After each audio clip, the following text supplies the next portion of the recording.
Mother Teresa and institute of computer education में आपका स्वागत है।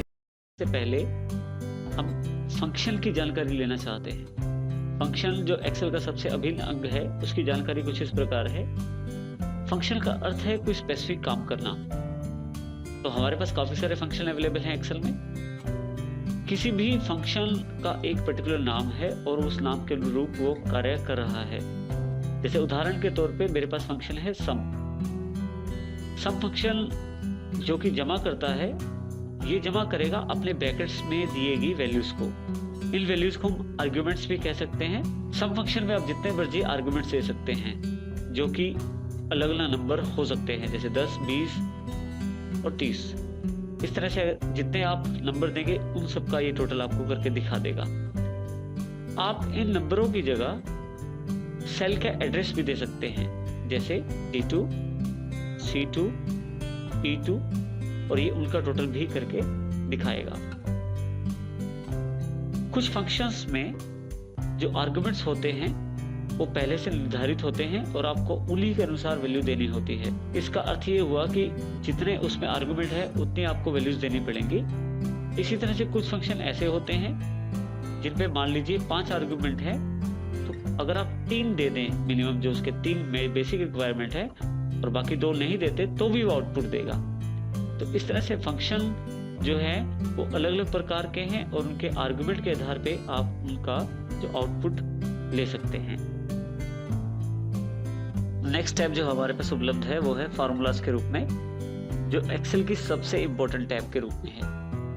इसमें हमारे पास काफी सारे ग्रुप्स हैं: function library, defined names, formula auditing और कैलकुलेशन के नाम से।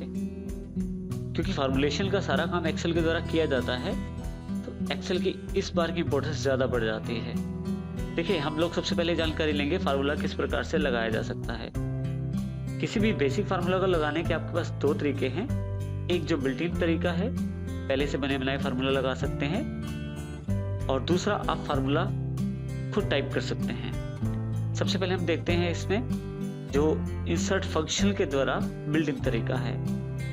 मान लीजिए मुझे जनवरी, फरवरी और मार्च की मेरे पास सेल दी गई है। इस सेल को मुझे टोटल करना है। इसके लिए सबसे पहले जहां मुझे टोटल करना है वहां क्लिक करूंगा। मैं इंसर्ट फंक्शन पे जाऊंगा। इंसर्ट फंक्शन एक बहुत ही आसान माध्यम है किसी भी फंक्शन को लगाने के लिए। इसके द्वारा आप किसी भी प्रकार का फंक्शन लगा सकते हैं। यहाँ आपके पास सिलेक्टिव फंक्शन बॉक्स में काफी सारे फंक्शन उपलब्ध हैं। यहाँ आपके पास कैटेगरी उपलब्ध है, यहाँ से कोई भी कैटेगरी सिलेक्ट कर सकते हैं, जैसे ऑल, जिसमें सभी फार्मूला उपलब्ध हो जाएंगे, फाइनेंशियल, डेट एंड टाइम, इस प्रकार से अलग अलग फार्मूला आपके पास उपलब्ध हैं। मैं इसमें मोस्ट रिसेंटली यूज ले लेता हूँ। अब जिस फार्मूला के आप ऊपर क्लिक करते हैं उसकी हेल्प आप यहाँ से देख सकते हैं। जैसे यहाँ एग्जाम्पल दिखाया गया है, सम नंबर 1, नंबर 2, और इस तरह से जितने भी नंबर सम के बॉक्स में अवेलेबल हो जाएंगे उन सब का टोटल कर दिया जाएगा।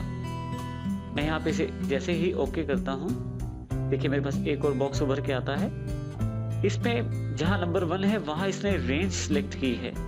रेंज इसने खुद निश्चित की है। यही एक्सेल की सबसे बड़ी खासियत है कि इसने रेंज खुद ले ली है। मैंने सिर्फ सम पे क्लिक किया था, क्योंकि एक्सेल बड़ा समझदार सॉफ्टवेयर है, इसलिए इसने C2, C3 और C4 इन तीनों सेल्स की रेंज ले ली है।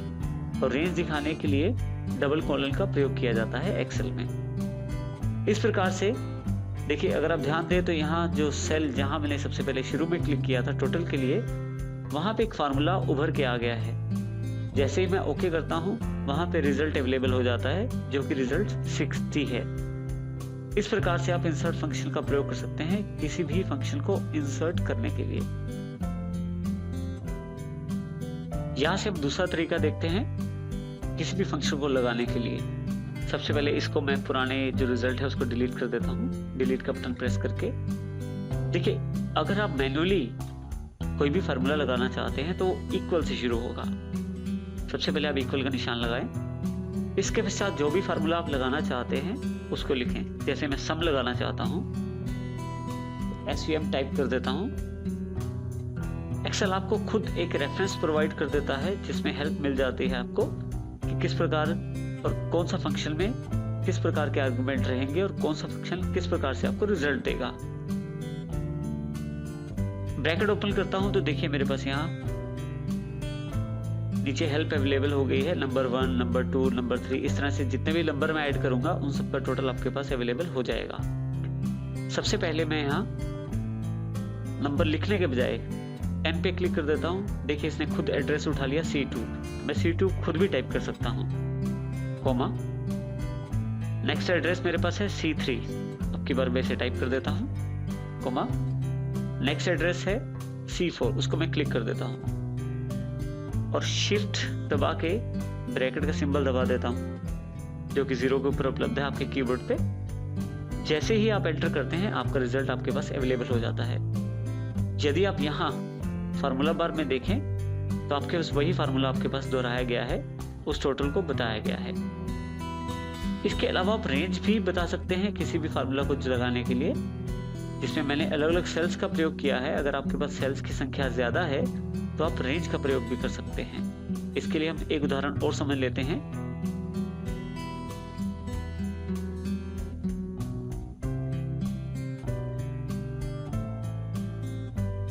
मान लीजिए मेरे पास ये काफी सारे नंबर है, इन सबका टोटल करना है। अब अगर मैं एक एक सेल का रेफरेंस दूंगा ये तो काफी समय ले लेगा। सबसे आसान तरीका है मैं रेंज प्रोवाइड कर दूं। रेंज प्रोवाइड करने के लिए फिर से इक्वल का निशान सबसे पहले, क्योंकि सबसे पहले मुझे कोई भी फंक्शन एक्सेल में लगाने के लिए इक्वल का निशान लगाना जरूरी है। फिर जो फंक्शन आप लगाना है उसका नाम टाइप करें, जैसे सम, ब्रैकेट ओपन करें। देखिए अब मेरे पास एक तरीका यह है कि मैं सब नंबर्स पे क्लिक करके कॉमा डाल के और ब्रैकेट बंद करके जैसे मैंने पहले किया वैसे उसका आंसर ले सकता हूं। लेकिन इससे आसान तरीका एक और है, रेंज। सबसे पहला नंबर क्लिक कर लेता हूं मैं यहाँ पे जिसका एड्रेस E2 है, शिफ्ट दबा के डबल कॉलन दबा दीजिए और सबसे लास्ट वाला एड्रेस क्लिक कर लीजिए जो कि 44 नंबर है जिसमें एड्रेस है E7। इसके पश्चात ब्रैकेट क्लोज कर दीजिए और एंटर प्रेस कर दीजिए। देखिए सबका रिजल्ट अवेलेबल हो गया है आपके पास। इस तरह से दूसरा तरीका आप रेंज के द्वारा भी किसी फार्मूला को अप्लाई कर सकते हैं, जिससे कि आपको हर एक सेल या हर एक एड्रेस को क्लिक नहीं करना पड़ेगा। एक रेंज से ही वो आपका टोटल आपको दे देगा।